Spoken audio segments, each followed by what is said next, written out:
안녕하십니까. 라스트 성공 전략의 최리나입니다. 아일랜드가 EU 그리고 IMF로부터 구제 금융을 받으면서 일단락 되는 듯 보였던 아일랜드발 재정위기 문제가 다시금 불거진 하루였습니다. 때문에 뉴욕은 금융권 수사 확대 이슈도 있었지만 부업권 혼조로 마무리되면서 나스닥, 그러니까 IT주 중심으로만 상승하며 마감이 됐었는데요. 때문에 코스피도 오늘 약하게 출발했었습니다만 낙폭 자체는 아주 제한적이어서 약보합의 모습으로 1940은 지지가 되는 분위기였습니다. 하지만 오후장 들어서 급격히 밀리는 모습이 연출돼 1930선도 이탈, 지금은 1920포인트 정도만 간신히 걸쳐져 있는 그런 상황인데요. 원달러 환율도 크게 춤을 추고 있습니다. 아일랜드발 이슈가 어제는 또 원달러 환율을 크게 위쪽으로 끌어올렸고 오늘도 또한 춤추게 하고 있습니다. 문제는 오늘 수급으로 보이는데요. 외국인들의 선물 매도가 옵션 만기 이후 두 번째로 많은 5,000계약 이상이나 매도가 진행 중입니다. 때문에 어제 나오지 않았던 프로그램 매도 우위도 오늘 한 1,800억 정도 진행이 되고 있습니다. 다시금 웹도독 얘기가 나오고 있는데 보다 자세한 시장 얘기들 잠시 뒤에 해보도록 하겠습니다. 스피드 종목 상담 저희가 무료 문자를 받고 있거든요. 013-3366-0110번으로 문자 보내주시면 좋겠습니다. 자세하게 보내주시면 더 도움이 될 것 같네요. 자, 이제는 NH투자증권으로 가서 김영렬 연구원 만나보겠습니다. 안녕하세요, 연구원님. 네, 안녕하십니까? 네, 물론 그 사흘 연속 오른 데 따른 급등 부담도 있겠지만 오후장 들어서 이렇게 급격하게 밀리는 이유 어디에 있다고 보시는지요? 네, 우선 시장 모멘텀이 부재한 가운데 매수세가 분산되었고 단계적으로 어떤 상승하는 업종이 어떤 시장의 주도력을 갖기보다는 그동안 소외되었던 것에 대한 어떤 반발력만이 시장에서 존재하기 때문에 시장이 다소 좀 쉽게 조정을 받는 모습입니다.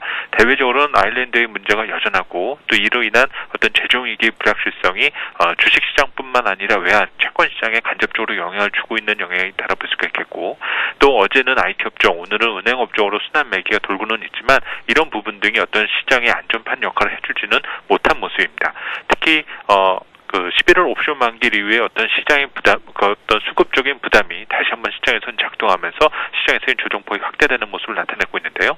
오늘 시장이 급락하면서 투자 심리가 크게 냉각되고 마치 11월 주식시장이 약세 국면인 것과 같은 느낌을 계속 받고는 있지만 사실 11월 월간 수익률은 여전히 지난달 대비 2% 오른 상황입니다. 하지만 그만큼 투자 심리가 체감지수가 높지 못하다라는 것은 현재 전체적인 어떤 시장의 분위기가 투자 심리가 냉각된 상태에서 매수세가 분산된 것에 따른 간접적인 영향으로 판단이 되어집니다.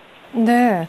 자, 환시장 얘기를 좀 해보죠. 어제 아일랜드 우려가 많이 좀 해소가 되면서 7원 정도 빠지면서 끝났던 원달러 환율이 오늘은 10원 이상 거의 11원 가까이나 급등 중입니다. 어느 장단에 춤을 춰야 될지 모르겠는데 G20 그리고 자본 유출입 규제안 여러 가지 변수들이 거의 다 나왔음에도 불구하고 환시장이 왜 이렇게 방향을 못 잡고 있는 건지요? 네, 우선 단기적인 추세와 중기적인 추세에서의 어떤 구분이 필요할 것으로 보입니다. 우선 1,100원 선까지 근접했었던 원달러 환율이 연말을 대비해서 다시금 상승세, 오름세가 나타나게 되는 것은 1차적으로는 유로존 재정위기 가능성이 다시 등장했다는 점을 들 수가 있겠고 또한 지난 하반기 들어서 다시 말해서 7월 말 이후에 달러의 약세의 정도가 다소 좀 과도한 면이 컸었기 때문에 양적 완화 정책에 대한 결정 이후에 달러 약세에 대한 어떤 반발력이 상대적으로 어떤 시장에서의 불확실성한 요인 등을 계속적으로 끄집어낸다라고 볼 수가 있겠고요. 또 연말 외국인 투자자들의 입장에서는 지난 11월 옵션 만기일의 상황에서도 확인이 되었지만 연말 배당 투자의 매력도 높지 않은 가운데 외국인 투자자들로서의 시장에 대한 어떤 접근 정도가 단기적으로 좀 소극적인 방향으로 바뀌었다고 볼 수가 있습니다. 결국 내년 초 배당 수요 전까지의 상황을 고려했을 때 당분간 환율의 시장의 밴드가 현재 수준에 머물러 줄 가능성 자체가 높기 때문에 당분간 원달러 환율이 하단을 1,100원, 상단을 약 1,200원 선 정도로 설정해 놓고 여기에 대한 어떤 밴드 플레이 과정에서의 불확실성이 환율에 대한 변동성을 키우고 있다고 볼 수가 있겠습니다. 네. 자, 외환 시장뿐만 아니라 파생 상품 시장도 아까 잠깐 외국인 배당 메리트 얘기를 하시면서 조금 함께 볼 수 있을 것 같은데요. 지금 막 외국인들이 현물도 결국 매도 우위로 전환을 한 상황입니다. 현물은 일단 매도하든 매수하든 오늘 강도가 세지 않았으니까 조금 번외로 두더라도요. 선물 쪽 왜 다시 이렇게 좀 세게 팔기 시작하는 건지요? 네. 우선 11월 옵션 만기일의 어떤 폭풍의 영향이다라 보시는 것이 나을 것 같습니다. 특히 최근에 어떤 유로존 재정위기 문제까지 다시 것이 제시가 되면서 환율 시장이 불안한 모습 등은 결국 외국인의 선물 매도를 자극하는 것으로 연결됐다고 볼 수가 있겠고, 이런 분위기가 현재 정책 당국이 나서기 이전까지는 쉽게 바뀌지는 않을 부분이다라는 점입니다. 또 현실적으로 이미 11월 옵션 만기일의 어떤 수급적 불안 상황을 이미 경험한 상태에서 12월 컷오프 데이가 또 얼마 남지 않았다라는 점은 12월 중순까지 어떤 수급적인 불균형은 당분간 지속된다라고 볼 수가 있겠고, 외국인 투자자들의 입장에서는 특히 연말 배당 투자 명분도 약화된 상태에서 주식 매수에 대한 명분을 쉽게 찾고 있지 못하다는 점입니다. 이런 가운데 외환시장이 다소 좀 교란 요인으로 작용하면서 전부는 아니겠지만 환차익을 목적으로 시장에 접근했었던 외국인 투자자들의 입장에서는 변동 위험을 상쇄하기 위해서 포지션을 청산하는 과정이 선물 매도로서 표현된다고 볼 수가 있겠습니다. 네. 자, 그렇게 해서 외국인들은 선물 매도로 인해서 자신들의 변동성을 줄이고자 하는 모습. 하지만 그 같은 외국인의 그 매매 패턴 때문에 우리 개인들은 조금 더 혼란스럽지 않나 싶습니다. 아까 종목 장세 분위기가 연출이 된다라고 하셨었는데요. 이제는 볼 것이 정말 IT밖에 없는 건지요? 네, 우선 IT 업종에 대해서의 의미를 과연 이제는 살 때가 된 것이냐, 네. 아니면 살 게 없어서 이 업종이 오르는 것이냐에 대한 구분이 좀 필요하지 않겠냐라 보입니다. 네. 어제 IT 업종의 상승과 오늘 은행 업종의 상승의 가장 큰 공통점은 올 한 해 동안에 철저하게 기관 투자자들에게 배제되어 왔었던 업종이다라고 볼 수가 있는데요.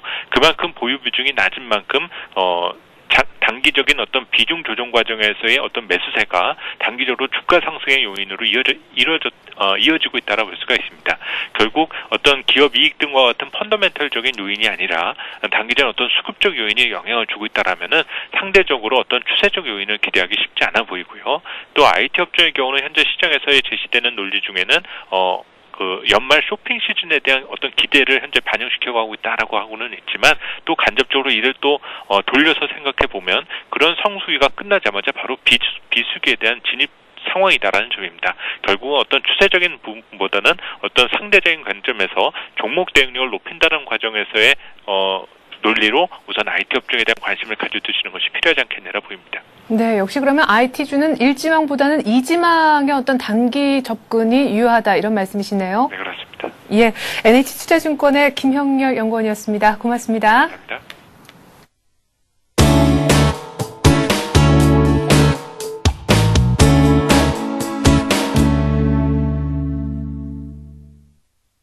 자, 하이투자증권으로 갑니다. 김영진 부장 만나겠습니다. 안녕하세요, 부장님. 네, 안녕하십니까. 네, 오늘 조정 보이고 있는 것, 처음엔 좀 잘 버틴다 싶었는데 낙폭이 점점 깊어져요. 그래도 1920은 안 깨는 게 다행이다 싶은데, 많이 빠른 시간 내에 급등했기 때문입니까? 아니면 다시 고개 든 해발 우려 때입니까? 오늘 수급이 좀 이상한데요? 네, 수급이 상당히 안 좋죠.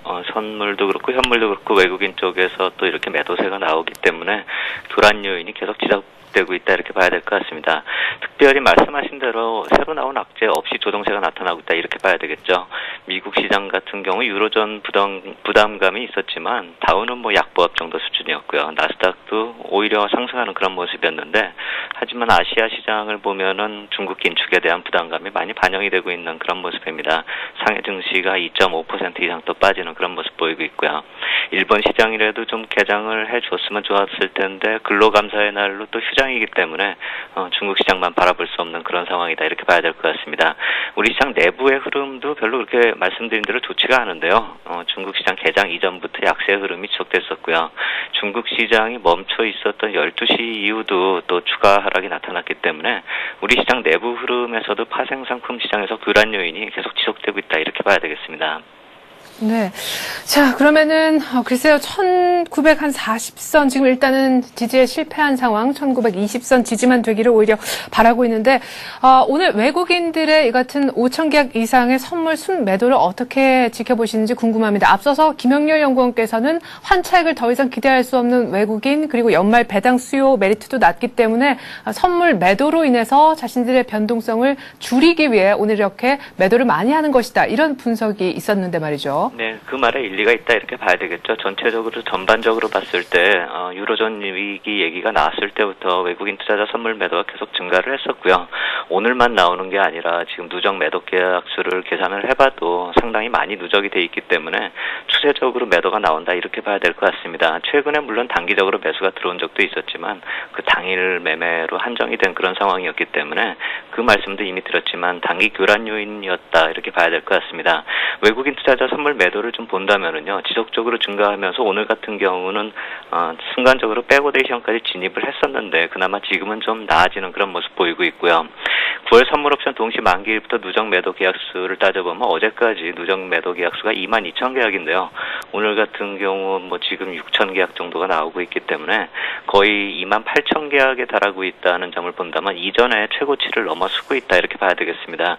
단기적으로 매수가 유입됐었던 지난주 목요일 이후에 주춤했었던 흐름에서 다시 또 하방 포지션을 강화시킨다는 데서 우리 시장 내부적으로 보다도 좀 불안 요인을 더 외부에서 끌어당기고 있다 이렇게 봐야 될 것 같습니다. 그 목요일 당일 흐름에서 신규 매수세가 나타나서 끌어올렸지만 대부분이 이제 당일에 빠져나가고 그 다음 날까지도 다 빠져나가는 그런 모습이었기 때문에 교란 요인이었다 이렇게 말씀을 드렸는데 오늘의 매도세 역시 시장 흐름의 변동성을 높이는 그런 교란 요인이다 이렇게 봐야 될 것 같습니다. 선물 백오버데이션 진입하면서 프로그램 매도세가 한 1,900억 정도 지금 나오고 있는데요. 프로그램 차익 잔고가 어제 기준으로 거의 다 털렸다 이렇게 말씀을 드렸었는데 어제 잠시 들어왔었던 프로그램 매수가 오늘 그대로 또 나오는 모습이다 이렇게 봐야 될 것 같습니다. 하지만 백오데이션까지 진입했었다는 점을 보면은 지금 프로그램 매도세의 영향은 어제도 그랬었지만요. 악영향은 나타나지만 예전보다는 많이 좀 줄어든 모습이다 이렇게 봐야 되겠습니다. 네, 그 영향력은 줄어들었다 할지라도 수렴 과정이 좀 진행된다라고 계속해서 진단을 해주셨는데 이제 재차 변동성이 커지는 국면에 들어섰다 이렇게 볼 수 있는 건죠? 네, 그렇습니다. 어제 상방 이탈 시도를 했었죠. 그 실패한 이후에 오늘은 수렴 과정에서 하방으로 강하게 이탈하는 그런 모습입니다. 결국 수렴 이후에 변동성이 큰 폭으로 증가하는 양상에서 하방 쪽을 선택했다 이렇게 봐야 될 것 같습니다. 수렴 이후에 긍정적으로 나올 수 있는 재료가 있었다면 뭐 중국 경기선행지수나 미국의 경제지표 호조세가 지속되는 그런 것이었는데요. 그러한 모멘텀이 오늘까지 나타날 수가 없는 그런 일정이었기 때문에 그런 재료가 시장에 반영되기 이전에 하락 방향으로 변동성이 크게 나타나는 모습이다 이렇게 봐야 되겠습니다. 오늘 특별히 지금 시장을 돌려 세울 만한 그런 모멘텀을 찾기가 힘든데요. 오늘까지 수렴 과정이 진행이 되고 또 오늘도 지속되는 그 수렴 과정이 진행이 지속되는 그런 경우라고 본다면은 선물 지수가 한 253포인트 정도까지 회복이 돼야 되고요. 그렇다면 종합지수로 본다면 한 1935포인트까지 회복이 돼야 됩니다. 그렇지 못하다 하면 단기 반등세는 이제 마무리됐고 기존 추세선 이탈로 판단을 해야 되고요. 그렇기 때문에 오늘 오후의 흐름은 추세 복귀냐 아니냐 이 흐름을 결정하기 때문에 매우 중요하다. 한 시간 남은 시점이 중요하다 이렇게 말씀을 드려야 될 것 같습니다. 돌려 세우지 못하면 향후 시장의 흐름을 보면서 추세를 다시 만들어 나가면서 다시 따져봐야 되는 그런 양상이 나타날 것이고요. 낙폭을 회복한다라고 만약에 회복한다라고 한다면은요 주중반 이후에 경제 지표 모멘텀을 기대하면서 전고점 수준 한번 다시 회복을 기대해 보겠지만 지금으로서는 약간 좀 힘들어 보이고요. 아무래도 향후 대응은 작은 박스권 정도 시세 한번 생각해 볼 타이밍이다 이렇게 말씀을 드리겠습니다. 네. 쉽게 얘기해서 코스피 200 지수 선물 253포인트 그리고 코스피 1930포인트 오늘 종가상에서 지켜내지 못하면 추세 복귀에는 결국 실패하는 꼴이 된다라고 하셨는데 선물의 253포인트 그리고 코스피 1930을 기준선으로 잡으신 특별한 이유가 있는지요? 그게 바로 수렴 과정의 하단선이기 때문에요. 그 수렴 과정이 하루 이틀 더 진행이 되면서 모멘텀이 나타났을 때 그때 나타나는 이제 그 방향성이 더 확실하다 이렇게 생각이 되고요. 오늘까지 나타나는 그 지수대 수렴 과정에 있어서의 지수대가 한 253 선물로 253포인트고 종합지수로 한 1935포인트가 하단이기 때문에 이 선으로 복귀된다라고 한다면 그 수렴 과정이 계속 진행되고 있다 이렇게 볼 수가 있기 때문에 그 선을 좀 1시간 내에 회복을 했으면 하는 그런 바람입니다. 네. 자, 앞으로 장이 지금 마감까지 얼마 안 남았는데 그 선물이라든가 또 코스피 현물 쪽 마감 지수 오늘 좀 잘 챙겨 보셔야 될 것 같습니다. 오늘 같은 날 대응 전략은 어떻게 세우면 좋겠습니까, 부장님? 예, 오늘 시장에 모멘텀이 없기 때문에 나타나는 반락이라고 치더라도 너무 좀 강하게 하락을 하고 있다 이렇게 봐야 될 것 같습니다. 기술적으로 보면 최근 낙폭의 70% 이상을 단기에 한 4일 만에 회복을 했죠. 회복을 하는 그 속도도 되게 빠르지만 그 반작용도 상당히 빠릅니다. 오늘 그 반작용이 나타나고 있다 이렇게 봐야 될 텐데요. 지난주 목요일 이후에 회복한 지수, 한 3일 동안 회복한 지수를 오늘 하루에 다 빼버리는 그런 모습이기 때문에 이런 급등락에 좀 대응하기는 좀 쉽지가 않다 이렇게 봐야 될 것 같습니다. 이러한 흐름이 계속 나타나고 있기 때문에 이 변동성 확대가 언제까지 지속될 것인가 이걸 좀 봐야 될 텐데요. 어느 정도 지금 지표상으로 놓고 보면은 이러한 양상이 조금 더 지속될 가능성이 크다 이렇게 봐야 될 것 같습니다. 주 중반의 경제지표 호전세에 이 점을 기대할 수는 있겠는데 일단은 시장이 좀 안정을 찾아야 된다 이렇게 봐야 될 것 같고요. 시장이 좀 안정을 찾는다면은 어제까지 나타났었던 그런 종목별이나 업종별 흐름은 지속될 것이다 이렇게 봐야 될 테고요. 그렇다면 지금 뭘 사야 될지는 한번 생각을 해볼 시점이다 이렇게 봐야 될 테고요. 또 지난 저점의 1870포인트 정도의 지지력은 좀 상당히 강할 것이다 이렇게 봐야 되기 때문에 현금 보유자 같은 경우라면 오늘같이 이렇게 낙폭이 난 다음에 또 추가적인 낙폭에서는 IT 업종 쪽에 대한 매수 기회를 좀 활용할 필요 있겠다 이렇게 말씀을 드리겠고요. 이렇게 변동성이 지속되고 또 확대되는 그런 상황에서는 일정 부분 좀 현금을 보유한 상태가 좀 유리할 것이다 이렇게 생각이 되기 때문에 주 중반 이후에 현금 확보의 기회 찾는 필요가 있다. 이 말씀은 다시 한번 드리겠습니다. 네, 지금 최근 들어 급등했던 IT주 사려는 분들, 현금 들고 계신 분들 기회를 한번 보자 얘기를 하셨고 주 중반 이후에 현금 확보 얘기도 하셨는데 말이죠. 그 현금 확보라는 것은 중국 쪽 경기 선행지수 좋게 나오면 오늘 좀 빠지고 있는 자동차, 조선, 화학 이런 종목들 이제 슬슬 조금 반등 나면 그때 팔고 빼자 이런 얘기로도 들리는데요. 어느 쪽 현금 비중을 늘리라는 말씀이십니까? 종목별, 업종별로 다 이게 좀 대응이 좀 틀리겠죠. 근데 말씀하신 대로 최근에 좀 낙폭이 좀 강하면서 추세가 약간 무너진 듯하게 보이는 그런 중국 관련주들은 중국 재료가 나올 때 좀 현금의 기회로 확보를 할 필요 있어 보이고요. 전부 다 버리자 이 말씀을 드리는 것은 아니라 한 30%에서 한 50% 정도는 IT 쪽으로 단기적으로 좀 이동할 필요 있겠다 이렇게 말씀을 드리겠습니다. 네, 기존 주도주와 IT주 사이에 약간의 비중 배분에 대해서 얘기를 하셨습니다. 하이투자증권 김형진 부장이었습니다. 고맙습니다. 감사합니다.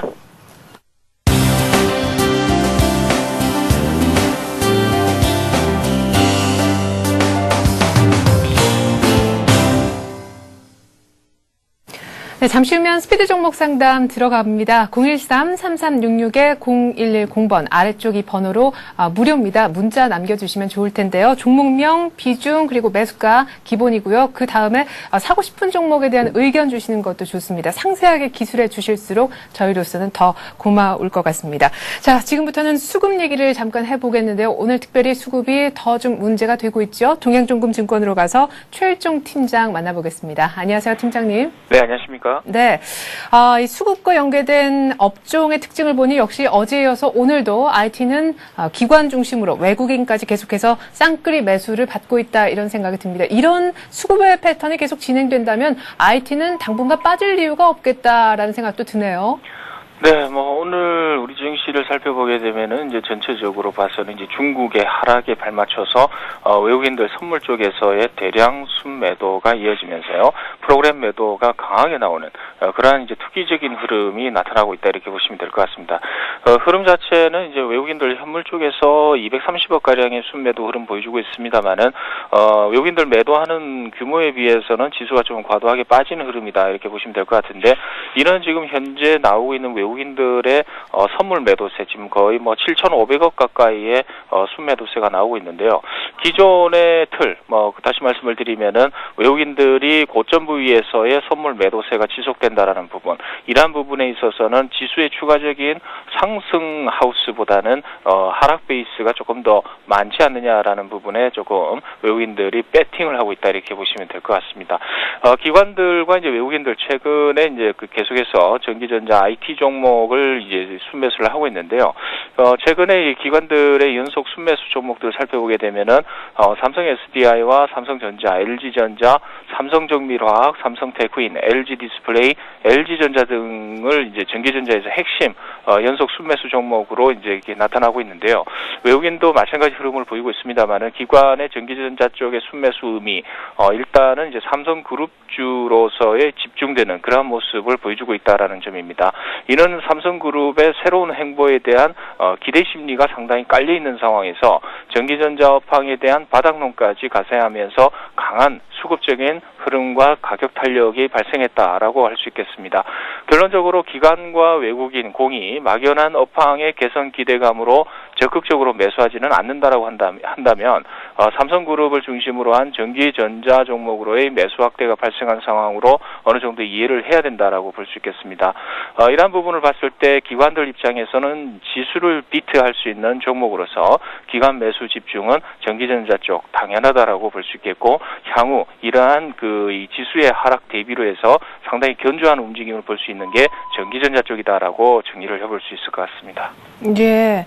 자, 그러면은 외국인들의 선물 매도는 앞으로도 계속될 수 있다고 보시는지, 어제까지는 외국인들의 한 이 정도, 한 2,000계약 남짓한 선물 매도는 뭐 당연하다라고도 보여진다라고 얘기를 하셨던 걸로 기억하는데요. 오늘 종가 기준 옵션 만기 이후 최대 선물 순매도도 나올 수 있는 상황이네요, 지금. 네, 그렇습니다. 이 외국인들의 선물 매도세 이러한 부분에 있어서는 이제 어느 정도 중국과 이제 어느 정도 연계되는 그러한 흐름이 진행이 되고 있습니다. 우리 증시가 자체적인 자생력을 가지고 지수가 상승하고 하락한다라고 보기보다는 어느 정도 대외 변수에 따라서 움직이는 그러한 이제 흐름을 보여주고 있는데요. 그 부분에 있어서 외국인들의 선물 흐름, 선물 매매가 상당히 그러한 부분을 추종한다라고 볼 수 있겠습니다. 따라서 현재 중국과 미국 간의 어느 정도 양적 부분에 대해서 이제 이 심리적인 갈등이 고조가 되고 있는 그러한 상황이기 때문에 심지어는 이제 중국 쪽에서 미국 국채를 강하게 매도할 수 있다라고 이제 압박을 가하고 있죠. 이러한 부분을 봤을 때는 여전히 중국의 긴축 문제와 그리고 미국의 양적 완화 정책 이러한 부분이 서로 감정 싸움으로 대립을 하고 있다라고 볼 수 있겠습니다. 그 틈바구니에서 우리 증시가 이제 추가적인 지수 상승보다는 어느 정도 투기적인 거래에 의해서 선물을 이용한 이제 매매 이러한 부분에 이제 득세하는 그런 흐름에 지금 직면해 있다라고 볼 수 있겠습니다. 네. 자, 오늘 중국 증시도 2.5% 빠지면서 2,800선을 지키기 위해서 지금 안간힘을 쓰고 있는 와중에 있는데요. 어제 기관에 특별히 5천억 이상 되는 IT주의 싹쓸이, 그것도 대형주를 굉장히 많이 샀더군요. 순매수 상위 종목들 보니까 삼성자가 많이 붙었던데, 이 삼성 신사업 효과에 대해서 기관이 굉장히 높게 좀 성장성을 예측하고 있나 봐요. 네, 그렇습니다. 이 삼성의 신사업 효과에 관련해서는 이제 요번에 이제 문제가 아니고요. 과거에 그러니까 이번 연도에 이제 중반 정도에 삼성 이건희 회장의 이제 신사업 추진 관련한 내용이 나오면서 어느 정도 주목이 됐던 부분입니다. 그래서 그러한 부분이 이제 새롭게 주축이 되는 이제 김순택 부회장이 선임이 되면서 그룹 조직 운영의 키워드로 다시 한번 신수종 신성장 사업의 발굴과 미래 대비로 해서 소통과 상생이라는 세 가지의 큰 줄기를 지금 이야기를 하고 있죠. 이런 부분이 다시 부각이 되고 있는데 시장에는 어느 정도 먹히고 있다 이렇게 보시면 될 것 같습니다. 이러한 부분 중에서 제일 중요한 부분이라고 할 수 있는 부분이 이제 미래를 대비하기 위해서 신수종 신성장 사업의 발굴이라는 부분을 강조를 했는데, 삼성그룹이 추진하고 있는 신사업이라고 한다 이러면은 이제 환경적인 부분, 태양전지라든가 자동차용 전지, LED, 바이오 제약 그리고 의료기기 이러한 쪽이 기존에 나온 사업이라고 할 수 있겠습니다. 이러한 신사업을 추진하는 업체로서는 이제 삼성전자, 삼성 SDI, 삼성전기, 삼성 LED, 삼성정밀화학과 테크윈 이러한 부분을 들 수 있겠고요. 최근 이러한 분위기에 발맞춰서 해당 종목들 지수 대비 상당히 탄력성이 강하게 나타나고 있다라고 할 수 있겠습니다. 따라서 삼성이 젊은 조직을 내세우면서 좀 더 빠른 스피드 경영을 추진할 가능성이 큰 만큼 시장에 그리고 글로벌 이슈가 되고 있는 이러한 신사업에 대한 핵심 골자 추진 사항들이 과거와는 다르게 좀 빠르게 진행될 가능성이 있다라고 판단을 하고 있습니다. 이러한 부분이 이제 현재 주가로서의 어느 정도 영향력을 미치고 있다라는 부분이고, 이러한 부분이 이제 대형주에만 집중이 되는 것이 아니고 점차 소규모 중소형주라든가 코스닥 핵심 종목들까지 이어질 가능성이 있겠다라는 판단인데, 이러한 스피드 경영을 위해서 이제 적극적으로 M&A를 갖다가 이제 추진할 가능성도 상당히 많아졌다라고 할 수 있겠죠. 결론적으로 삼성이 추진하는 신사업에 대한 행보, 과거와는 좀 다르게 빠르게 진행될 될 가능성이 크겠고요. 조직 쇄신을 통해서 창조적인 경영에 탄력을 받을 가능성이 커진 만큼 해당 종목에 대한 외국인들 기관의 매집은 지속될 가능성이 있고 지수 대비 상당히 탄력 있게 움직일 가능성이 있겠다라고 판단을 하고 있습니다. 네, 삼성 신수종 사업 키우기 관련된 종목들은 큰 종목과 또 그 전방 산업의 수혜를 볼 수 있는 작은 종목까지 아마 이 모멘텀이 오래 갈 것 같다. 장기 재료로 해석을 해주셨습니다. 그렇지 않아도 이미 우리 최일종 팀장님께서는 삼성 SDI를 옵션 만기일 날 매수를 하신 상태죠. 포트폴리오를 통해서 누적 수익률을 볼 시간인데 어제 참 LG 디스플레이 그 시간에 따라 사지 않으면 기회가 안 올 것이다 했었는데 진짜 오늘 갭 상승에서 출발했어요. 어제 그때 따라 사신 분들 굉장히 좋아하실 것 같습니다. 일단 누적 수익률부터 함께 보고 얘기 나눌게요. 예, 자, 어제 LG 디스플레이 일단 잡았기 때문에 잡을 수가 있었고, 오늘도 추가적으로 상승하고 있는 게 LG 디스플레이죠. 오늘 어떤 종목에 대해서 잠깐 의견을 주실 건가요? 네, 그렇습니다. 일단은 이제 전반적으로 흐름 자체는 이제 그 LG 디스플레이라든가, KB금융, 그리고 이런 쪽이 좀 오늘 상당히 좀 강세의 모습을 보여주고 있습니다. 외국인들 순매수하는 종목들, 전체적으로 살펴보게 되면은 이제 금융주와 전기전자 종목에 집중을 하고 있다. 이렇게 봤을 때는, LG 디스플레이 쪽을 한 번 더 말씀을 드리도록 하겠습니다. 그 나머지 종목들, 이 금호석유라든가, 이 KT, 이런 부분도 지금 해당 사항이 되겠습니다만은 제가 말씀을 드린 저번 주부터 해가지고 말씀을 드린 종목들 일단은 추가적으로 계속해서 매수를 하는 쪽으로 이렇게 말씀을 드려보도록 하겠고요. 특히 이제 LG 디스플레이 같은 경우는 현재가가 600원 플러스에 41,700원 정도에서 형성이 되고 있습니다만은 대체적인 분위기 자체는 이제 이러한 디스플레이 앞서 말씀을 드렸던 이제 전일 말씀을 드렸죠. AMOLED, AMOLED 같은 경우는 이제 상당히 태블릿 PC와 스마트폰 관련해서 상당히 좀 수혜를 받을 가능성이 있기 때문에 이러한 부분은 이 눌림목 조정이 나올 시에 계속해서 매수를 하는 쪽으로 이렇게 말씀을 드리겠고요. 금호석유 같은 경우도 마찬가지입니다. 이러한 부분이 추세가 꺾였다라고 볼 수는 없겠고요. 어차피 전 세계적으로 이제 복합 고무, 합성 고무에 대해서 상당히 조금 장기 추세 자체가 상승 국면에 있기 때문에 그러한 부분에 있어서는 계속해서 눌림목 받을 시에는 사야 된다 이렇게 말씀을 드려보도록 하겠습니다. 아울러 KT 같은 경우는 현재 600원 마이너스에 46,050원이 형성이 되어 있는데요. 제가 말씀을 드렸다시피 46,000원 초반대 이러한 부분까지의 눌림목 형성이 가능하다라고 말씀을 드렸기 때문에 계속해서 매집 구간으로 말씀을 드리겠고 KT 같은 경우는 고배당주로서 시가 배당률 자체가 5%가량 되기 때문에요. 일단 하방 경직성이 충분히 있다라고 보시고 안정적으로 운영하실 분들 같은 경우는 이 KT를 지속적으로 매수하는 것이 좋겠다라는 판단입니다. 네, 그렇다면 KT는 이제 배당 메리트도 있는 배당주로서도 접근을 하시는 것 같은데 12월까지 흐름을 좀 지켜보다가 정리를 할까 말까의 기준은 어느 정도로 보십니까? 기본적으로 이제 정리를 할까 말까라는 부분에 있어서는 이제 전체적인 시황의 컨센서스가 형성이 될 때 매도의 이제 국면이 나올 것이다 이렇게 보고 있는데요.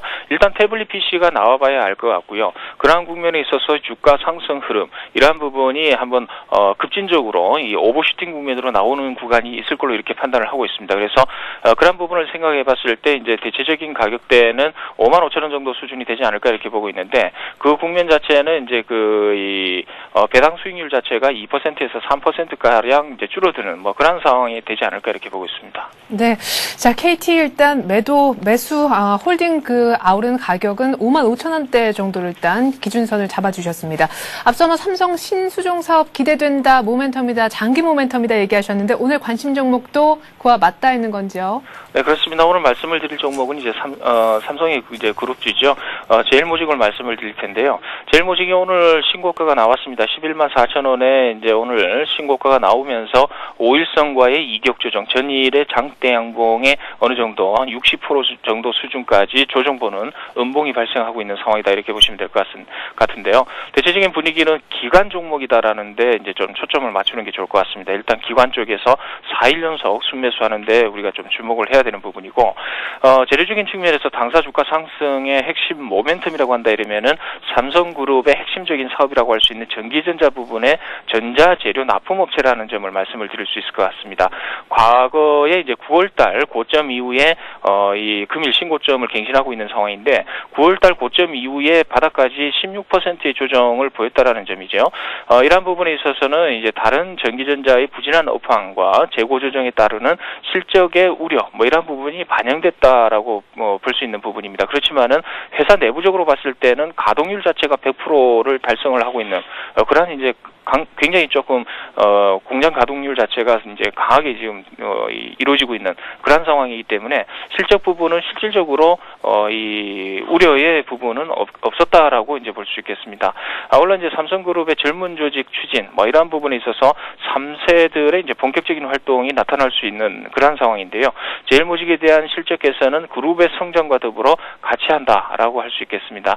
삼성그룹 이런 중에서 이제 전기전자 쪽에서 하나의 이 종속 관계를 살펴보게 되면은 삼성전자가 전방이다라고 하면은 그 다음이 삼성전기, 그 다음이 제일모직이라고 이어지는데 이러한 부분에 있어서는 이제 향후 스마트폰과 태블릿 PC의 성장과 더불어서 새로운 성장세가 시작이 되었다라고 할 수 있겠습니다. 따라서 오늘의 신고점을 달성한 부분은 이러한 부분에 있어서의 하나의 신호탄이다 이렇게 살펴볼 수 있는 부분입니다. 차트를 보시면서 가격적인 측면을 보실 텐데요.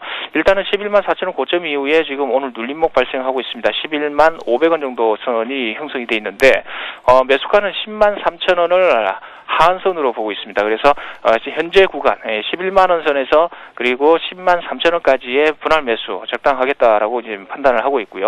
목표가는 일단은 좀 짧게 본다고 하더라도 이 시장 컨센서스가 지금 막 맞닿아 있는 12만 5천 원 정도 수준 그 정도가 될 가능성이 좀 크고요. 손절 라인 부분 같은 경우는 이제 그 60일선이 이제 무너지는 부분이 되겠죠. 9만 9천 원 정도가 하회하게 되면 어느 정도 지수가 급락할 가능성이 있기 때문에 그런 부분에 있어서는 손절해서 현금 확보하는 것이 좋겠다라는 판단입니다. 네, 오늘은 삼성그룹주 중에 제일모직 얘기 들어봤습니다. 기관이 계속해서 사고 있는 종목인데 12만 5천 원까지 한번 목표가를 보자 얘기가 나왔습니다. 동해종금증권 최일종 팀장이었습니다. 고맙습니다. 감사합니다.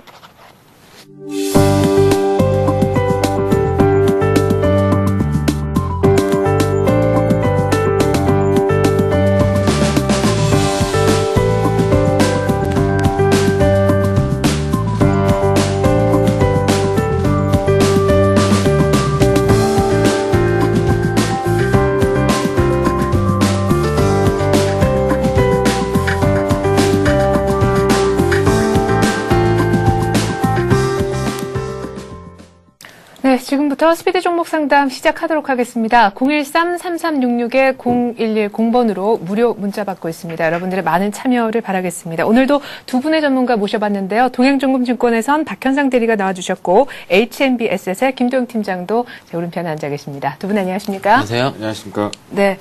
자, 일단 오늘 지수 얘기를 좀 해봐야 될 것 같습니다. 어떤 분은 1930선 종가 기준 지켜지지 못하면 추세 복귀 결국 실패한 셈이 됐다 이런 얘기도 있었는데요. 지금 일단 1919까지도 장중에 1920이 깨졌습니다. 외국인들의 무엇보다 선물 매도가 오늘 좀 타격을 주는 것 같은데 오늘 시장의 마이너스 3일 연속 많이 올랐기 때문에 자연스러운 거라고 보십니까? 아니면 좀 걱정스럽게 보십니까? 보셔도 될 것 같고요. 네. 일단 종목별로 상승장이 있었을 것 같을 경우에는 어떻게 보면 종목별로 순환매장이 들어오게 됩니다. 즉 은행주를 마지막으로 어떻게 보면 기술적 반등 국면에 있는 마무리가 됐다는 생각이 들고 있고요. 환율이 눌림목 적용 이후에 재상승하는 구조. 어떻게 보면 IT 업종에 대한 다른 업종에 대해서 순환매가 한 번씩은 다 돌지 않았느냐라는 좀 생각이 좀 들고 있습니다. 그렇기 때문에 차트를 보시면서 같이 말씀을 드리자면요. 일단 당분간 만기일까지 어떻게 보면은 박스권의 지루한 시점이 이루어질 수가 있다라는 생각이 좀 들고 있습니다. 그렇기 때문에 박스권 하단부 가격은 전 저점 부근인 1875부근을 볼 수가 있고요. 박스권의 상승 부분은 전고점 부근 1950포인트 정도를 같이 말씀드릴 수가 있겠습니다. 어디까지나 시장 상승장의 추세는 꺾이지 않은 것이고 단기 추세의 조정 국면이 지속되는 것이기 때문에 주식에 대해서 소위 물려 계신 분들이라면은 굳이 대형주 위주로라면은 파셔야 된다는 생각 아직은 아닌 거라는 생각이 들고 있고요. 다만 단기적으로 조정 가능성이 있기 때문에 일부 물량에 대해서는 일단 현금화 하시는 전략까지 같이 말씀을 드릴 수가 있겠습니다. 종목별로 순환매 국면이 있었을 것 같을 경우는 최근 장의 흐름을 살펴보시면 당연히 1번 타자는 자동차주들이 먼저 돌게 되고요. 같이 돌 때는 화학주라든지 어떤 비철금 관련주들이 같이 돌게 되기 때문에 그런 종목들 위주로 순환매 장세에 대응하실 필요가 있다는 생각이 들고 있습니다. 네. 자, 일단 뭐 시장이 확 빠질 것 같지는 않고요. 얼마 전에 찍었었던 캔들상의 가장 낮은 포인트인 1875선은 지지가 될 것이다, 이런 생각을 하시는 것 같습니다. 일부 현금화, 단기적으로 조정이 조금 더 진행되고 있는 중인 것 같다, 이런 의견이었습니다. 일단 뭐 전량 매도 이런 식의 어떤 전략을 취할 때는 아닌 것 같다라는 얘기시죠. 예. 어떤 업종별로 포트폴리오 상의 비중 조절 정도를 얘기를 해주셨는데 김동윤 팀장님께서는 어떤 의견이세요? 저 같은 경우는 조금 기술적으로 좀 생각을 해보겠는데요. 어제랑 분위기가 지금 많이 다르지 않아요? 네, 일단은 화면상으로 먼저 바로 차트하고 기술적으로 좀 말씀을 드리면서 좀 바로 언급을 시작을 한번 해볼까 합니다. 먼저 보셔야 될 것은 이제 포지션별에 대한 선물 매도 포지션인데요. 일단 지금 보시는 바와 같이 현재 누적 포지션에서 지난 10월 28일 경우에 29일 경우에 24,000개까지 늘렸던 게 장중에 16일과 17일 경우에서 29,000개까지 늘렸다가 축소를 시키면서 25,000개로 마무리를 좀 졌었는데요. 네. 오늘 또다시 26,000개까지 나오면서 제가 위아래로 100포인트까지 열려있다는 측면으로 말씀을 드렸던 거, 이 부분이 향후 방향성에 대해서 분명히 언급을 될 것이라고 얘기를 했었고요. 예. 그 다음에 종합 차트에서 일봉상의 차트를 보시면 피보나치 조정대를 위해서 정확히 지난번에 75포인트를 지지할 수밖에 없었던 회기적인 분석 자리가 좀 나오고 있는 측면인데요. 그 부분에 정확히 지지를 하고 나서 단기적인 측면에 올라왔지만 어제 고 X자 부분에서의 돌파하지 못하고 저항 부분에서 걸려지는 부분이 있었습니다. 그때 네. 오늘 종가 부분에서 20선 자체를 아래꼬리를 달고 나서 안착을 해서 종가가 움직인다면 조금은 안도하면 되지 않을까라는 측면이고요. 그 측면을 지금 단기적으로 선물 매도를 치면서 나오는 이유는 1월 옵션 쪽에서 본다면 풋옵션이 225%까지밖에 없다라는 상품이기 때문에 그 밑으로 추가적으로 풋옵션이 좀 더 증가되고 아들들 그리고 주니어들을 만들어내려면 풋옵션이 하락 쪽으로 조금 더 지수가 좀 빠졌다가 올라가야지만 1월물에 대한 옵션 시장이 풍부해진다는 측면으로 한번 바라보셔야 될 것 같고요. 그동안에 IT가 못 가던 측면에서 주도주였던 화학과 중공업주가 오늘 단기적으로 급락을 맞으면서 어제 IT의 기관들이 6천억 규모의 순매수로 아주 강하게 들어오고 있다는 측면으로 바라봤을 때 아직까지 IT 자체는 살아있다는 측면, 그리고 시장 부분은 아직 불확실성 그리고 변동성이 올 12월 만기까지는 확대될 수 있다는 측면으로 조금 신중하게 한번 보셔야 될 것 같습니다. 네. 두 분의 공통점은 일단 만기일까지 시장이 좀 출렁일 수 있다, 이런 얘기셨고요. 오늘 그럼 종가상 1925포인트 지키는 게 중요하다라는 말씀이시네요. 네, 오늘 아무래도 일봉상에서 20선 위에 아래꼬리를 달고라도 지지하는 측면이 좀 중요하다고 볼 수 있겠습니다. 예. 자, 그리고 언뜻 김동윤 팀장님께서는 IT주에 대한 얘기를 하셨는데요. IT주에 대한 얘기는 또 차후에 한번 더 들어볼 수 있었으면 좋겠습니다. 자, 이제 여러분들이 많이 보내주고 계신데 문자 바탕으로 해서 종목 상담 들어가도록 할게요. 먼저 두산중공업 보내주셨네요. 93,800원에 샀고요. 30% 정도 갖고 있다라고 하십니다. 급락 전에 사신 것 같기도 한데 아무튼 두산중공업 한번 크게 밀리고 나서 회복이 지금 약간 안 되는 그런 상황이에요. 네, 먼저 결론부터 말씀을 드리자면은 일단은 홀딩을 하셔도 될 것 같다는 말씀을 드릴 수가 있고요.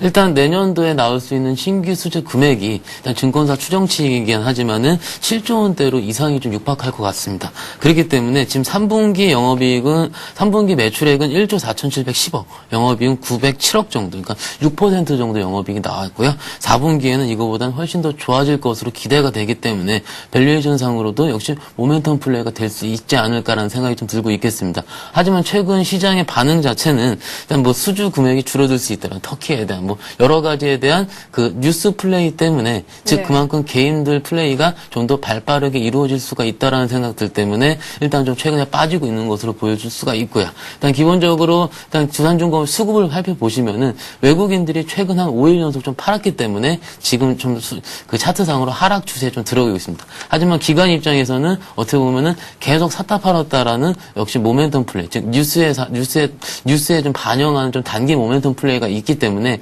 한동안은 지금 차트가 같이 보시면 한동안은 지금 8만 원대 중후반 수준에서는 계속 좀 횡보할 가능성이 있긴 하지만은 언제 나올지 모르는 원전 수주에 대한 기대감이 시장에 형성돼 일면 다시 9만 원대 초반대까지는 즉흥적으로 상승할 가능성이 있다라는 생각이 들고 있습니다. 그렇게 대한 모멘텀 자체 역시는 실적 때문에 말씀을 계속 드려왔고요. 아마도 계속 뭐 한 몇 주 연속 좀 상담이 들어오는 것을 좀 기억을 하고 있는데 일단 9만 원대 정도까지는 기본적으로 지금 실적에서 밸류에이션이 나오고 있습니다. 그렇기 때문에 9만 원 이하에서는 충분히 추가 매수가 가능하다는 생각이 들고 있긴 하지만 지금 시장 자체가 어느 정도 조정이 있고요. 지금 보시면은 기술적으로 지금 60일선이랑 5일선 이평이 좀 모여들고 있습니다. 모여들고 5일선 이평과 좀 정배열로 골든 크로스가 날 때까지는 좀 더 확인을 하시고 좀 그때 정도라면은 추가 매수를 하시는 거. 아직까지 시장 매기가 확실하게 중공업 관련, 즉 원전 수주 관련 주들로 쏠리지는 않았기 때문에 그 쏠리는 시점을 확인하시고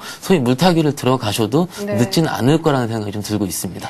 자, 두산중공업 결론은 지금은 홀딩이고요. 가격대로는 한 9만 원 정도까지는 올라올 것 같다라는 얘기를 하셨습니다. 지금 5일선과 21선이 데드크로스가 났는데 5일선이 21선보다 더 위쪽으로 올라오는 그 상황에 조금 더 추가 매수는 그때 한번 해보자라는 의견도 있었네요. 자, 다음으로 STX 조선해양 보내주셨습니다. 23,500원에 매수했다고 하시고 비중이 좀 있으시네요. 50% 정도.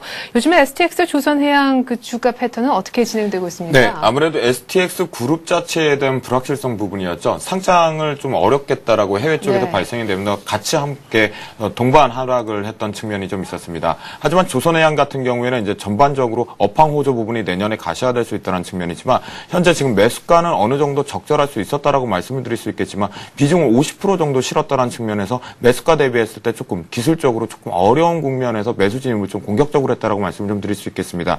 단기적으로 업황 부분에 내년에 업황 호조 부분은 점쳐질 수 있지만 현재 단기적인 측면에서 수급적인 측면이 꼬여 있다라는 측면을 말씀을 좀 드릴 수 있겠는데요. 현재 기관이 연속해서 눈 뜨면 지금 팔기 좀 바쁜 측면입니다. 앞에서 말씀드린 것처럼 IT 부분에서는 공격적으로 들어오고 있지만 그동안의 주도주였던 중공업 그리고 자동차 쪽에서는 단기적으로라도 수급이 조금 꼬여가고 있다는 측면을 보시면 되겠는데요. 차트 보시면서 말씀드리도록 하겠습니다. 현재 20선에 대해서 일봉상에서 이미 이탈을 하고 있는 측면이었는데 이탈하는 것까지는 좋았지만 다시 탄력에 받쳐서 올라갔을 경우에 이것을 돌파해서 올라가야 되는 측면에서 저항선으로 받아들였던 측면이었고요. 그런 측면에서 조금 어렵다라는 말씀을 드릴 수 있겠고요. 주봉상에서 보시는 바와 같이 20선과의 유격은 좀 넉넉하게 있는 측면이지만 오늘 11선 이탈하는 측면 그리고 시장의 급락 부분에서 중공업주가 같이 업황 부분에 대해서 단기 급등에 대한 소화 부분으로 보셔야 될 것 같습니다. 그런 측면에서 바라보셨을 때 조금 힘드시겠지만 일단은 만약에 28,000원 이탈할 경우에는 전량 손절을 하시는 것이 좋을 것 같고요. 단 그쪽에서의 두 번의 반발 매수 부분에서 지지했다라는 형국으로 받아보신다면 조금 더 즐기시는 측면이 날 것 같고요. 단기적인 측면 말고 내년 상반기까지는 조금 열어서 보셔야지만 매수하신 가격보다 조금 위로 올라올 수 있는 측면이고 앞에서 잡아드렸던 25,000원 부분까지는 그렇게 된다라면 올라가서 이익 실현 가능할 것으로 보여집니다. 네. 자, 지금은 조금 더 견뎌주셨으면 좋겠다라고 얘기하시고요. 활짝 웃을 때는 아마 올해는 넘겨야 되지 않을까 이런 얘기가 나오네요. 자, 다음으로는 NC소프트 봐달라고 지금 상담 요청이 들어왔습니다. 끝번호 3275 쓰시는 분의 문자였는데 22만 2천 원에 사셨다고 하셨고 비중도 한 40% 정도. 뭐 모아서 이렇게 평균 단가가 형성이 된 건지 모르겠습니다만 매도할까 생각 중이라고 하세요. 지금 뭐 어제 오늘 이틀째 급락하긴 했지만 그래도 플러스 구간 그러니까 충분히 그럴 생각하실 것 같습니다. 일단 기본적으로 역시 뭐 결론 역시 말씀드린 홀딩에 대한 의견 드릴 수가 있고요. 네. 일단 지수 자체 혹은 종목들이 상승 추세에 접어들었을 때는 기본적으로 박스권 하단부 매매를 하는 게 아니라 추세선을 거서 매매를 하게 됩니다. 그렇기 때문에 지금 미리 추세선을 거놨는데요. 기본적으로 추세선 하단부에서 저점과 저점을 잇는 하단부가 닿았을 때는 기본적으로 추가 매수에 대한 의견 역시 드릴 수가 있고요. 지금 정도라면은 25만 2천 원 정도 부분이 떨어지게 된다면 추가 매수의 의견 역시 드릴 수가 있는 부분입니다. 역시 이런 의견을 드릴 수가 있는 이유 자체는 다음 분기 실적이라든지 혹은 길드워 혹은 블레이드 앤 소울 같은 신규 출시되는 게임들의 모멘텀 때문에 말씀을 드릴 수가 있고요. 며칠 전에 G스타라는 대회가 있는 이후에 게임주들이 이틀 연속 급락을 했다는 좀 뉴스가 계속 나오고 있긴 하지만 어떻게 보면 좀 기술적인 상승 부분에 있는 주식들이 자연적으로 눌림목 현상이라고 말씀을 드릴 수가 있겠습니다. 다음 분기 지금 3분기 영업이익은 1221억 매출액이 나온 상태에서 581억. 뭐 게임주들은 다 이 정도의 40% 이상의 영업이익은 나오고 있긴 하지만 다음 분기에는 2천억 정도 영업이익이 증권사별 추정이 좀 되고 있습니다. 그렇기 때문에 모멘텀 상승 그리고 기술적으로 상승 추세 박스권 하단이라면 역시 홀딩에 대한 얘기는 같이 드릴 수가 있고요. 뭐 순매수 상세를 보시면은 중간중간에 외국인들이 좀 팔고 있긴 하지만은 외국인들 수급은 역시 계속되고 있기 때문에 네. 아직까지도 역시 홀딩에 대한 역시 드릴 수가 있고요. 뭐 단기적인 목표가는 일단 전 고점 부근 27만 5천 원 정도 부분까지는 단기적으로 상승을 할 수 있기 때문에 일단 한 번 정도의 박스권 상단에 매물을 맞게 되면 좀 한 번 정도 지금 이틀 연속 좀 음봉이 나올 수 있을 정도로 좀 기간 조정이 있을 수가 있기 때문에 27만 5천 원대 부근대에서는 일단 일부 한 30% 정도의 비중을 현금화하신 다음에 다시 박스권 하단부에서 다시 매수를 하시는 전략적인 트레이딩 전략을 같이 말씀을 드릴 수가 박스권 있겠습니다. 하단은 가격이 어느 정도입니까? 같이 말씀드린 추세선 상승 부근에 25만 원 초반대라고 말씀드릴 수가 있습니다. 네. 자, 25만 원 초반대가 박스권 하단이라고 얘기했고요. 얼마 전에 조금 아쉽게도 그때 못 팔았던 가격 27만 5천 원까지는 일단은 지켜보시기 바라겠습니다. 자, G스타가 끝나고 약간 조정받고 있는 게임주 NC소프트 저희가 한번 봐드렸고요. 다음엔 이슈 종목이죠. 요즘에 뭐 말 많은 온미디어에 대해서 보내주셨네요. 7470님께서 보내주신 문자인데 4,200원에 사셨나 봐요. 30% 비중. 지난주 금요일 날 사셨다고 날짜를 이렇게 아주 좋게 명기를 해주셨습니다. 목표가와 전망이 궁금하시다고 하셨는데 단기로 보유하고 싶다라는 말씀도 덧붙이셨어요. 네, 아무래도 단기적인 보유 측면에서 온미디어를 매수하신 것 같은데요. 공격적으로 들어갔던 참에 금요일날 매수 진입 타이밍을 본다라면 인수합병 부분에 대해서 저도 똑같은 얘기를 할 수밖에 없습니다. CJ그룹에서의 모든 것을 통합했다는 거죠. 파이가 이만한 것인데 나눠 먹기를 하고 있던 파이를 그대로 다시 똑같은 호두 파이로 만들어지고 있는 상태에서 온미디어가 수혜를 직접 받을 것이라는 측면에서 발생했던 측면인데요. 네. 단기적으로 이제 주봉과 일봉상에서 보면은 딱 박스권에 돌파를 하는 주 중에 그곳에서 돌파하지 못하고 이탈하는 측면이 좀 있었습니다. 일봉으로 보시면서 먼저 말씀드리겠는데요. 단기적인 급등 부분은 있었지만 실제로 딱 보시는 바와 같이 지금 세 군데 부분에서 이탈 부분에서 돌파를 완벽하게 하고 나서 재차 완벽하게 안착은 했지만 매물 소화가 나오는 측면이 좀 있었는데요. 그동안 기다렸던 악성 매물들이 좀 나왔던 거죠. 매수하고 나서 물려있기 때문에 매도하지도 못하고 손절도 못하고 대기했던 물량들이 쏟아지면서 한꺼번에 다시 단기 이탈을 좀 하는 측면이었고요. 그 부분의 시너지 부분에서 주봉 역시도 마찬가지로 지금 현재 3번의 돌파 여부를 차진하고 있지만 여전히 돌파하고 나서 재차 안착하지 못했던 측면으로 조금 어려움이 좀 있습니다. 하지만 단기적인 측면에서 그렇게 바라보실 뿐이지 중장기적으로 바라보신다면 온미디어, CJ그룹의 인수합병 이후에 그것에 따른 모멘텀 효과와 미디어그룹 자체에서의 실적 가시화 부분 그리고 채널 확보 측면에서 컨텐츠 확보를 한다면 향후 모멘텀은 실어줄 수 있다는 측면이고요. 마지막으로 보실 부분에서 다행히도 지금 현재 단기 급락 부분에서 기관계와 그리고 외국계에서 조금이라도 소량이나마 지금 매수 진입하고 있다는 거. 네. 그에 반해 개인들이 악성으로 빠져나가고 있다는 측면에서는 이 단기 급락 이후에 수급이 변화돼서라면 주가 상승 모멘텀을 실을 수 있다라고 말씀드릴 수 있겠습니다. 네, 근데 7470님께서 목표가 제시해달라고 하셨거든요. 목표가 같은 경우는 지금 단기적으로 지금 바라보는 측면에서 봤을 때는요. 대략적으로 직전 고점보다는 조금 아래인 4,400원 선분까지는 돌파가 조금 쉬울 것으로 사례되어지는데요. 이번 주 4,000원 안착 여부가 가장 중요할 것 같고요. 그럴 경우에 4,400원까지 돌파 가능할 것으로 사례되어집니다. 네. 자, 이렇게 해서 온미디어 저희가 전망까지 한번 들어봤습니다. 다음으로는 끝번호 9540님의 종목인데요. 현대중공업 문의해 오셨습니다. 어제 오늘 이틀째 역시 급락을 맞고 있는 것은 NC소프트와 비슷하다는 생각도 드는데 37만 9천 원에 사셨다고 하시고 20% 정도 비중을 들고 계시다고 하십니다. 매도 시기, 가격 뭐 이런 거 손절 라인 궁금하다고 하시네요. 현대중공업 기본적인 회사의 재무제표라든지 영업이익 증가율은 꾸준하기 때문에 앞으로의 모멘텀 역시 계속될 것이다라는 거는 뭐 기타 뉴스를 보면서 확인을 하셨을 겁니다. 그렇기 때문에 앞으로 조선주에 대한 매기가 외국인들 입장에서 어느 정도의 쏠림이 계속될 거라는 것이 좀 조선주 상승에 상승의 좀 투자의 키포인트라고 말씀드릴 수가 있고요. 수급을 같이 살펴보겠습니다. 수급 보면 하루 이틀 정도의 외국인들이 살짝 판 모습은 보이고 있지만은 외국인들의 지속 매수는 계속되고 있는 느낌을 들 수가 있고요. 주식으로 차트를 보더라도 아까 말씀드린 기술적인 상승부, 상승 추세에 접어들고 있는 전형적인 주도주의 모습의 패턴을 계속 그리고 있다는 점을 말씀드릴 수가 있겠습니다. 하지만 어떻게 보면 조선주에 대한 매기 자체가 그 신규 수주에 대한 모멘텀도 역시 있긴 하지만은 나중에 좀 그 업황에 대한 사이클 자체가 IT 업종보다는 좀 더 느리게 좀 큰 악몽의 작용이 될 수가 있기 때문에 만약에 빠지게 된다면은 다른 IT 업종, 최근에 쏠리고 있는 IT 업종, 자동차 업종보다는 모멘텀에 대한 부분에 대해서 좀 더 급락을 할 가능성이 어느 정도 있다라는 거. 조선주에 대해서 기본적으로 상승 추세에 접어들긴 했지만은 중장기적인 사이클에 접어들진 않았기 때문에 한두 번 정도는 자제를 하실 필요가 있다는 생각이 들고 있겠습니다.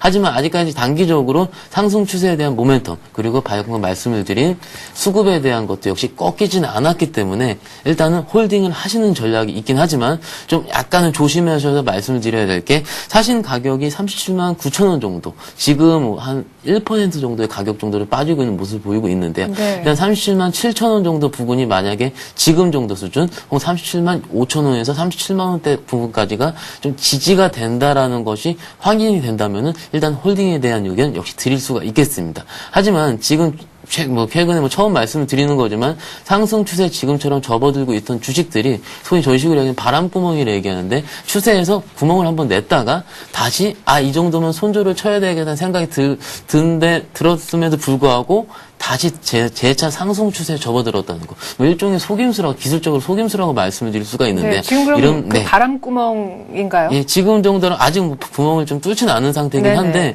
한두 번 정도, 하루 이틀 정도 외국 매속 지속되면서 구멍을 뚫고 밑으로 내려갔다 한데라도 그때에 대해서는 손절은 아니고 좀 보시다가 외국인이나 기관이 동반 매도 플레이가 나올 때 그때 손절을 하시는 거. 즉, 어떻게 보면 좀 확인을 하시면서 매일 좀 수급 상황에 들어서 다른 종목과 달리 체크를 하실 필요가 있다라는 생각이 좀 들고 있습니다. 네. 자, 현대중공업 37만 원 정도 선까지는 괜찮다고 하시고요. 외국인 기관 수급 잘 한번 보면서 대응하셨으면 좋겠습니다. 전략은 그냥 일단 홀딩이라고 정리해 볼 수도 있겠네요. 자, 그래도 장이 좀 꽤 올라옵니다. 1920선 후반대까지 상승을 했는데, 오늘 개인들만 현물을 사는 그런 장이 결국은 될 것 같습니다. 앞으로의 그 조정폭 어느 정도 보십니까? 이렇게 본다면 1925선 정도는 지켜질 분위기인데요. 네, 이제 대략적으로 1925포인트를 보고 있지만 위쪽으로 열려있는 것 직전 고점이었던 1970에서 80포인트 정도지만 아래쪽으로는 제가 보고 있는 관점에서는 혹시라도 하락할 경우는 1780포인트까지 열어두는 측면이 옵션 테이블절에 나오기 때문에 일단 그렇게 보셔야 될 것 같습니다. 네, 그러면 이제 오늘 관심 종목에 대해서 여쭤볼 시간인데 어제 삼성전기 얘기하신 거 오늘 AS를 좀 부탁드려도 좋을까요? 네, 먼저 말씀을 좀 드리겠습니다. 매수가 13만 1,500원 정도에 진급할 수 있다라고 그랬고 오늘 눌릴 경우에는 매수 진입이 가능하다고 말씀드렸지만 안 눌려요. 재차 바로 눌리지 않고 바로 예. 올라간다는 측면이며 기관들의 수급이 여전히 강하다라고 말씀하셨습니다. 시장은 급락을 맞았지만 시대로 눌리지 못하고 그대로 가고 있는 측면이기 때문에 그 부분 이제 차트장으로 말씀드리겠는데요. 그 전에 AS 측면에서 세 가지 측면을 좀 말씀을 좀 드리도록 하겠습니다. LG이노텍과 삼성전기 그리고 서울반도체에 대해서 언급을 좀 드리겠는데 삼성전기 같은 경우에는 경쟁력이 가장 우수하고 자회사 LED 사업이 진행되고 있다는 것 때문에 가장 무겁지만 탄력적으로 조금 반발 매수로 올라갈 수 있다는 측면. LG이노텍은 가장 저평가되어 있지만 주가는 워낙 탄력적이다 보니 가벼워서 급등락을 연출할 수 있다는 거. 그리고 서울반도체는 순수 LED 업체이긴 하지만 주가 자체가 너무나 가벼운 측면도 있지만 조명 시장의 비중이 크고 시너지 효과가 나지 못한다는 측면을 삼성전기를 대장주로서 가져와 봤고요. 기술적으로 차트 짧게 말씀 좀 드리겠습니다. 13만 1,500원짜리였다면 바로 이 자리 부분이었습니다. 그 부분의 돌파 여부를 확인하고 진입하자라고 얘기했는데요. 어제 오후장에 제가 들어오면서부터 벌써 급등하고 있는 측면에서 말씀을 좀 드렸고요. 재차 눌리는 부분에서 매수 진입 가능하다고 말씀드릴 수 있겠습니다. 네. 그러면은 삼성전기 지금 따라 사는 그런 전략인가요? 결국? 네, 지금 현재 만약에 어제 제가 눌린 구간에 매수를 진입이라고 말씀을 드렸는데요. 지금 현재 기준이라면 저라면 지금 현재 자기 비중에서의 5% 정도는 매수 진입을 하겠다고 말씀을 좀 드리도록 하겠습니다. 네. 원했던 가격에 샀으면 비중을 훨씬 더 많이 실으라고 얘기하셨을 법한데 일단 약간은 조금 높게 사기 때문에 비중은 5% 정도 삼성전기 지금 화면에 나가고 있는 매수가 말고요. 지금 현재부터 약간씩 한 포트폴리오 5% 정도 담는 전략을 얘기를 하셨습니다. 알겠습니다. 자, 끝으로 우리 박현상 대리님의 관심 종목도 뭔지 궁금한데요. 예, 고려연을 준비를 했는데요. 아까 시황에서 말씀을 드린 것처럼 순환매가 돌게 되는 자동차, 비철금속, 화학주들이 먼저 시장의 특성상 돌 수가 있다라는 좀 아이디어에서 출발을 했습니다. 그렇기 때문에 고려연 같은 경우에는 금은동에 대한 영업기여도 일단 50% 넘기 때문에 만약에 달러화 및 유로화의 약세가 지속된다면은 당연하게 안전자산 선호 현상이 계속될 거라는 생각. 중장기적인 측면에서 주봉을 살펴보셔도 아직까지 상승 추세에 있는 거는 계속 추세가 접어들고 있고요. 지금 일봉을 살펴보셔도 지금 28만 원대 부근에서는 박스권 하단 부분이기 때문에 충분히 추가적으로 매수하셔도 나쁘진 않은 가격의 생각이 들고 있습니다. 매수가로는 28만 원을 말씀드릴 수가 있고요. 목표가로는 전 고점 부근인 33만 원 부근, 그리고 손절가로는 일단 박스권 하단 부분, 좀 짧게 27만 원 부분까지 말씀을 드릴 수가 있겠습니다. 네.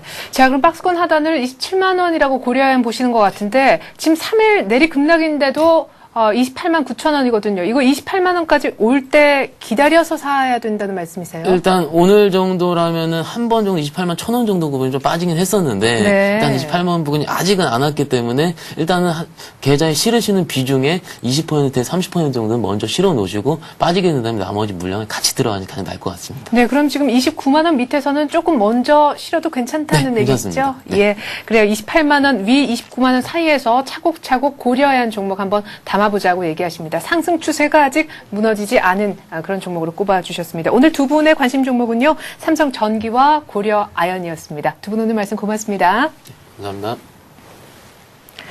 네, 1928포인트입니다. 지금 동시호가에 접어들었고요. 1925선, 1930선 그 중반 어둠에서 끝이 날 것 같습니다. 오늘 개인만 줄창 사는 그런 현물 시장의 마감 분위기가 연출될 듯 싶고요. 외국인들은 선물 매도폭을 좀 줄이긴 했지만 그래도 5천 계약 중반 정도까지는 팔 것 같습니다. 전 장 마감되고 난 다음 2부로 다시 돌아오겠습니다. 고맙습니다.